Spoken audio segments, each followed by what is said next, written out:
এই মুরব্বি, তোর ছাওয়াল আমার কাছে বন্দি। তোর ছাওয়ালক যদি বাঁচাবার চাস, তাড়াতাড়ি 1 লাখ টাকা নিয়ে টয়লেট মোড়ের পিছনে আয়।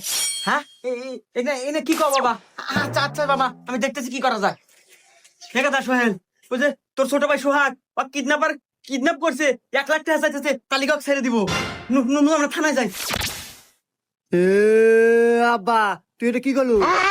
কি করলাম মানে? আরে তোর ছোট ভাই কিডন্যাপ করছে, ওকে ছাড়ান রাখবো, চল থানায় যাই।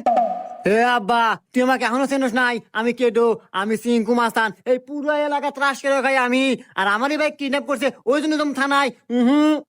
ওই সময় আমার নাই, আমার বাইক বাঁচানোর জন্য আমি একাই যথেষ্ট। তুমি 2 মিনিট দাঁড়াও, আমি 1 মিনিটে নিয়ে এসতেছি।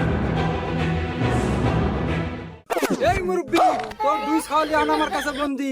যদি 2 ছাওয়ালক বাঁচাবার চাস, তাড়াতাড়ি 2 লাখ টাকা নিয়ে আয়। হেই বালের ছাওয়াল পাল দুইটার একটাও নেকবে না আমার। गजब बेइज्जती है।